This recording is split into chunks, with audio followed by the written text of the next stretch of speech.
Dilanjutkan lagi pelajaran istiqomah itu. Matufilah istiqomah di dunia merupakan tanda kelancaran dalam melintasi nantinya, yaitu sirat. Ya, sirat di mana? Di hari kiamat. Ya.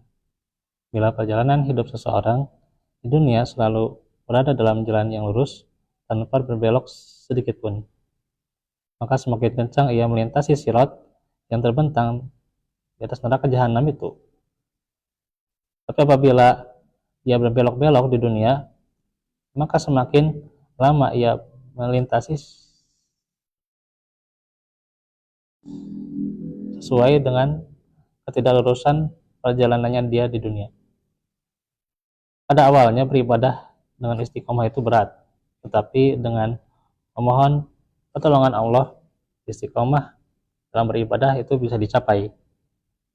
Akhirnya ibadah yang dijalankan dengan istiqomah itu tidak lagi berat, tapi mudah ya. Bahkan akan terasa nikmat dan lezat. Karena itu mohonlah istiqomah ya kepada Allah. Karena Allah itu tidak memberikan kesulitan ya. Hendaknya itu tidak memberikan kesulitan. Dan bagi Allah itu tidak sulit. Nah, pendidikan yang bersumber dari Al-Quran dan Sunnah, nah Islam sebagai din yang universal berisi ajaran-ajaran yang dapat membimbing manusia kepada kebahagiaan hidup dunia dan akhirat. Untuk itu Islam mengajarkan kepada umatnya agar senantiasa menjalin hubungan erat bersama Allah, juga hubungan tabul minanas dengan manusia. Maka ikhwatullah, diantaranya keberhasilan dan kegagalan proses pendidikan itu bisa dilihat dari outputnya, yakni orang-orang yang produknya itu menjadi produk pendidikan. Apabila sebuah proses pendidikan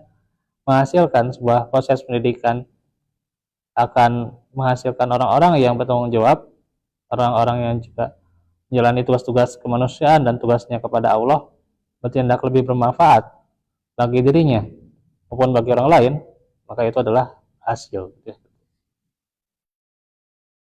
Tapi kalau dia outputnya itu bukan menjadi manusia yang menjalankan tugas hidupnya, berarti dia gagal. Nah, contoh kisah Luqman Al-Hakim yang selalu menganjurkan dengan dasar-dasar filosofi pendidikan kepada anak-anaknya. Tidak menyekutukan Allah gitu ya, tidak syirik kepada Allah diantaranya ya. Namun tetap bersyukur kepadanya. Disuruhkan juga untuk sholat gitu ya. Berbuat sopan santun kepada orang tua, mengajak yang baik dan meninggalkan perilaku mungkar. Bersabar dan hidup yang bijaksana, bersahaja dan tidak sombong. Nah itu. Ya saja banyak sekali orang yang taatnya itu di bulan Ramadan saja gitu ya. Orang yang rajin baca Al-Quran, sholat malam, tapi ya itu di bulan Ramadan. Sudah berlalu Ramadan ya, sudah lagi gitu ya. Maka amal soleh ikhwatullah yaitu secara kontinu ya, harus terus menerus meskipun itu sedikit ya. Allah Ta'ala dalam bahwa menjelaskannya menghendakinya kemudahan gitu ya. Nih. Dalam sebuah hadis, ya ayuhan nasu khudzu minal a'mali ma utiquna innallaha la yamalu hatta tamalu wa inna ahabbal amali ilallahi ma dama wa in qalla. Wahai sekalian manusia, kerjakanlah amalan-amalan itu sesuai dengan kemampuan kalian. Sesungguhnya Allah tidak bosan sampai kalian bosan. Dan sungguh amalan yang paling dekat, amalan yang paling dicintai oleh Allah, yaitu yang dikerjakan secara terus-menerus walaupun itu sedikit. Ya, Yang kedua, amal-amal yang dicintai oleh Allah itu yang dikerjakan sesuai dengan sunnah, sederhana, mudah, dan tidak takalluf, tidak memberat-beratkan diri. Karena sungguhnya Allah memberikan kemudahan kepada hamba-hambanya. Yuridullahu bikumul yusra wa la yuridu bikumul usra.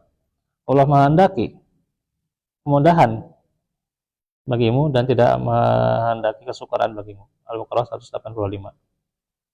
Yang terpenting adalah bagaimana seluruh amal soleh dikerjakan dengan ikhlas semata-mata karena Allah, dengan sesuai contoh Rasulullah. Itulah ikhlas dan ittiba, ya gitu. Itu syarat diterimanya amal. Dan Islam memerintahkan kepada umat Islam untuk melaksanakan amal-amal ketaatan terus-menerus, seperti sholat berjamaah di masjid bagi laki-laki, sholat malam, baca Quran, zikir, taubat, ya semuanya harus dilakukan secara kontinu, bukan hanya di bulan Ramadan. Begitu juga sedekah, infak, sholat tarawih juga. Kita wajib beristiqomah, berpegang teguh di atas sunnah. Kita wajib istiqomah dalam mentauhidkan Allah dan jauhi kesyirikan. Istiqomah dalam menjalankan sunnah dan menjauhi bid'ah. Istiqomah dalam ketaatan dan menjauhkan kemaksiatan. Istiqomah dalam berpegang teguh kepada Al-Quran dan sunnah menurut pemahaman salafus salih, serta istiqomah dalam menuntut ilmu syar'i dan mengamalkannya. Kita wajib menjauhi larangan-larangan Allah dan Rasulnya seumur hidup kita, ya. Demikian dari faedah istiqomah yang bisa kita